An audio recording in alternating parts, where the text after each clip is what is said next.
Hi guys, welcome back to the 12 Days of Foundation, where I'm reviewing 12 foundations in 12 days. I will have the first 6 days listed down below. Today we're on day number 7, and I'm reviewing a foundation from Wet n Wild that I never really hear much about, at least in my world. This is the Wet n Wild Photo Focus Stick Foundation. I'm going to be doing a flash photo test, show you how it looks in natural light, how it looks at the end of the day. There will be timestamps down below. There will also be a blog post with swatches along with a giveaway listed in the description. Excuse the fact that I've missed the past couple. If you want to go back and enter the giveaways, I've been a little bit slow doing the giveaways and blog posts. I'm not gonna lie, I am incredibly worn down. I know a lot of people are feeling it in December, and to take on like the 12 Days of Foundation, it's a big undertaking, so my apologies, but the giveaways will be listed in all of the videos by now because I'm gonna do that right after this. So let's go ahead and get started. So this is the Wet n Wild Photo Focus Stick Foundation. It is cruelty-free. It has 12 grams of product in here. On the Wet n Wild website, it retails for $6.49, which is an awesome price. In Canada, you can find this at Walmart, I think. If not, you can order from the Wet n Wild website, which I know can get expensive, perhaps Ulta too? Or do they have Wet n Wild? Anyways, I'm going to be using the shade Toffee today. Something interesting that I noticed is on the French side, it's in Pecan, which does Toffee not exist in French? I also have the shade Almond. I'm going to use that as a contour stick because it says that it is versatile. So I'm going to go ahead and prime my face and we will get into application. And I'm actually just going to prime my face with this and see what happens. It's the Wet n Wild Photo Focus Rose 3-in-1 Primer Water. This is one of my favorite products ever, perhaps? I was going to say from Wet n Wild, but I really, really love that. I love it as like a prep spray, but I mostly love it as like a spray after I've done my makeup. I just feel like it makes everything look good. And it smells good too. It comes in 3 scents if you don't like rose. It has cucumber, rose, and coconut. So I'm just going to draw this on my face. The packaging is fine. Like, it's a little bit cheapy, but the thing for me with stick foundations is like the Huda Beauty, the Hourglass were both really bad for it, so messy. And this one feels like it's not going to be messy. So, and the lid sticks on decently.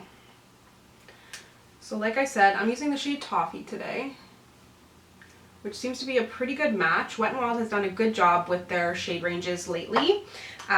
This comes in 20 different shades. And I'm using the NYX brush in number 3 today.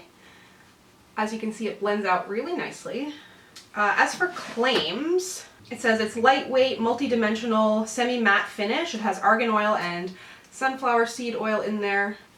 Intense moisture, blendability, boosts your complexion and your confidence, because you're looking and feeling great, according to their website. Hell yeah. Let's cover up these pimples and pretend everything's okay. So yeah, blends out like a dream. Really, really like that. And I reviewed the original Wet n Wild foundation along with their dewy one. And this I've had forever, but just have not. I don't know why I'm so bad at doing foundation reviews. Every year I say to myself, okay, do a minimum of 2 a month, and for some reason I just don't do them.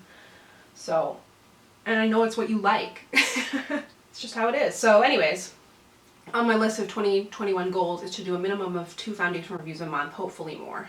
Because I do 3 YouTube videos a week. So I'm going to go ahead.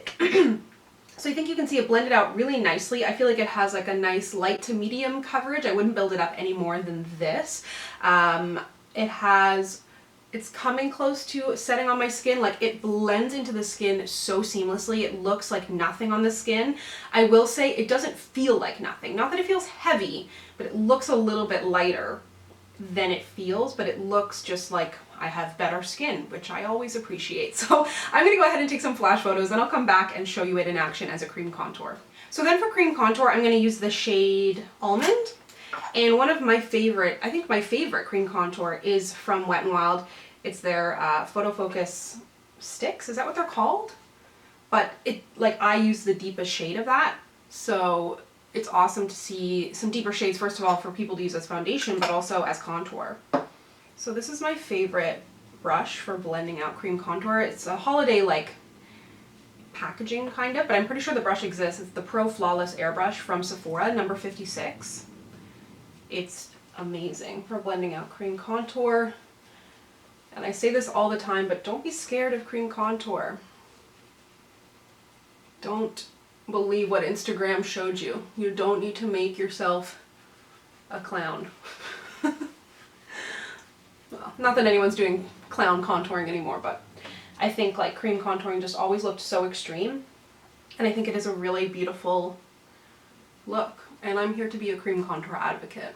I advocate for air fryers, I advocate for watching TikTok all day, and I advocate for cream contour not being as complicated as people make it seem.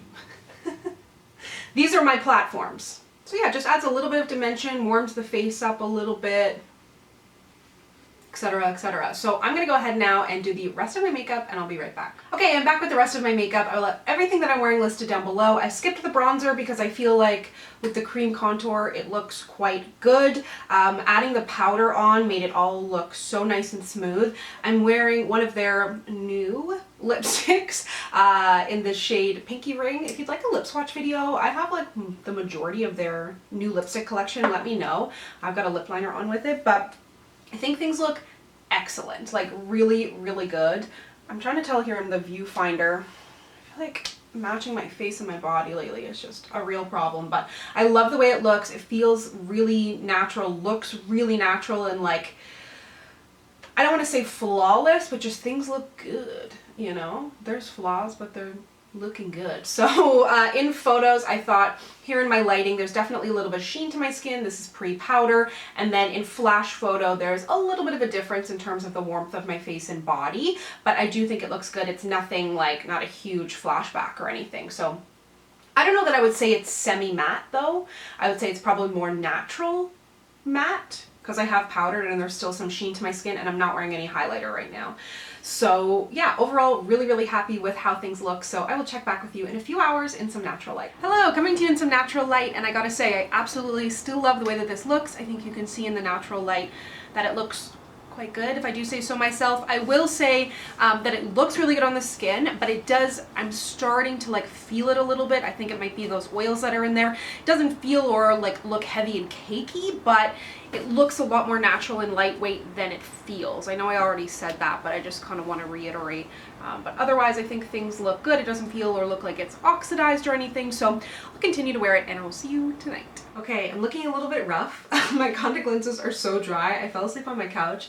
It's been over 12 hours that I've had this foundation on, so it's definitely worn off that I fell asleep on the couch, but I was really, really impressed with this. I'm sorry that I fell asleep because you would have been able to see a better look, but I did check in kind of later today, and I would absolutely recommend this. I will say, however, it did start to look cakier as the day went on, so the less the better. It looked more natural, but then as the day went on, it just started to look cakier, which is unfortunate. So the less the better, but overall, super impressed with it. If you're looking for a good drugstore stick, my ColourPop still beats it out, but I do like this one. So if you'd like to connect with me, you can find me on Instagram, Twitter, and Facebook at SamanthaJNYT, and I'll see you guys next time. Bye!